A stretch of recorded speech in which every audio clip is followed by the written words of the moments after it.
दोस्तों नमस्कार, मैं ओमवीर यादव और आप देख रहे हैं न्यूज़ वियर। लोकसभा चुनाव अपने 5वें चरण में पहुंच गया है। 4 चरणों की वोटिंग संपन्न हो गई और 5वें चरण की वोटिंग 20 तारीख को होगी।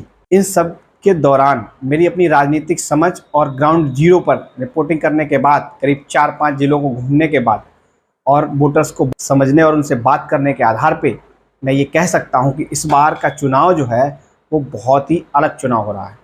और अलग इस संदर्भ में हो रहा है कि मैंने जब से अपनी राजनीतिक मुझे समझ आई है, मैंने होश संभाला है, जो दलित वोटर्स था वो कभी भी समाजवादी पार्टी की तरफ उसने कभी वोटिंग नहीं की। यहाँ तक कि 2014-2019 के लोकसभा चुनाव में भी ऐसा नहीं हुआ। 2019 के चुनाव में तो ये तक हो गया था, बसपा और समाजवादी पार्टी का गठबंधन हो गया था, लेकिन ऐसा देखने को मिला था जो दलित वोटर्स था वो समाजवादी पार्टी की जहाँ जहाँ सीटें थीं वहाँ उसने भारतीय जनता पार्टी को वोट किया था।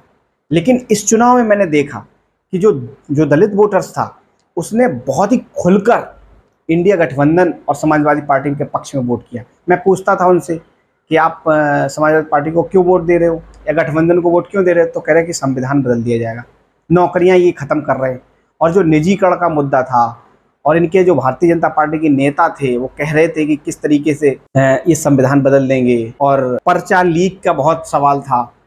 इन सबको देखते हुए सबसे ज़्यादा अगर किसी में मुखरता थी और बोलने में, पिछड़े जो वोटर्स था वो उसमें तो थी, लेकिन जो सबसे ज़्यादा खुलकर बोल रहा था वो दलित वोटर बोल रहा था। और मैं समझता हूँ इस बार निर्णायक वोट जो होगा वो दलित वोटरों का होगा इस चुनाव में। जो 4 चरण के चुनाव हुए, सामान्यतः कोई मैं हवा में ये बात नहीं कह रहा हूँ, मैं ग्राउंड जीरो पे जाके लोगों से बात करके और मैंने ये अपना अनुभव किया। मैं स्टूडियो में कोई ऐसे बैठ के बड़े बड़े पत्रकारों की तरह विश्लेषण कर रहा हूँ। मैंने देखा कि वो जो उनके अंदर जो ज्वाला जल रही थी, जो आग जगल रही थी, वो मेन थी संविधान को लेकर। भारतीय जनता पार्टी के तमाम वो नेता जो कह रहे थे कि संविधान बदल देंगे, जो कह रहे थे आरक्षण खत्म कर देंगे, इसका ही जवाब था।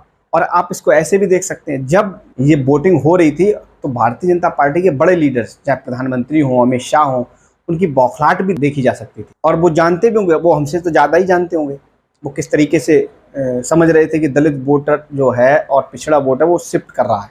तो इस चुनाव को मैंने बहुत करीब से देखा है और करीब से देखने के बाद यही निष्कर्ष निकला है कि ये चुनाव जो है बहुत ही निर्णायक चुनाव होगा भारतीय जनता पार्टी के लिए। और जो दलित वोटर्स थे वो बहुत ही मुखर होकर किस तरीके से वोट कर रहे थे, और इसका नतीजा ये हुआ कि प्रधानमंत्री ने जब ये समझ पाया चुनाव होते होते, इस दरमियान मैंने सलमान खुर्शीद साहब से भी बात की थी, ऑफ कैमरा भी बात की, तो वो कह रहे थे कि मैं जब चुनाव हो रहा था तब भी ये बात नहीं समझ पा रहा था कि ये चुनाव इस तरीके से हो जाएगा।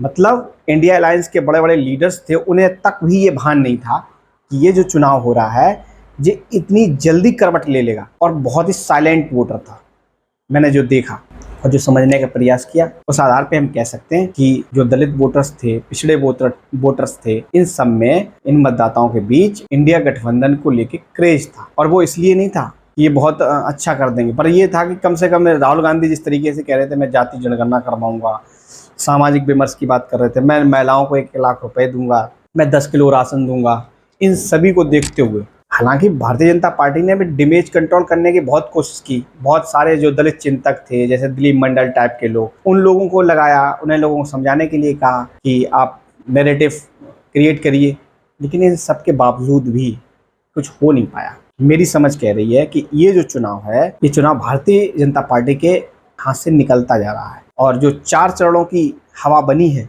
वो हवा हमें लगता आगे भी बनती चली जाएगी।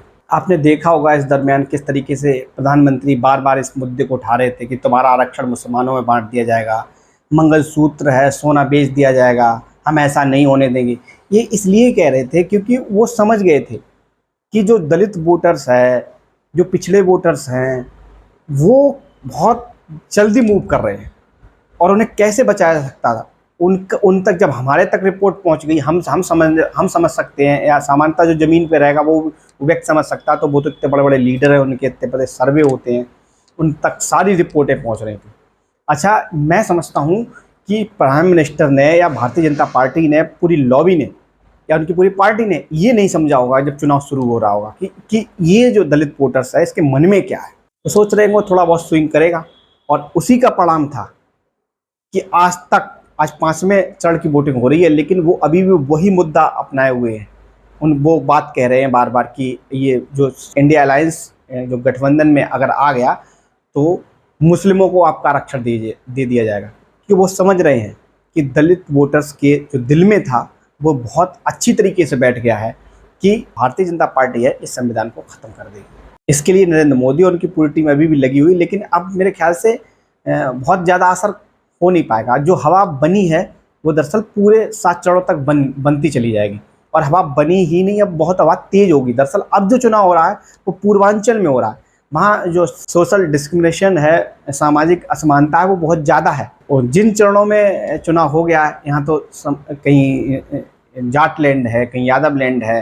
दरअसल ये जो ओबीसी पिछड़े वर्ग के लोगों का है प्रभुत्व तो इधर ज़्यादा है, और जो पूर्वांचल एरिया है, विशेषकर मैं उत्तर प्रदेश के संदर्भ में कह रहा हूँ, तो उस वहाँ तो और ज़्यादा सामाजिक अन्याय होता है।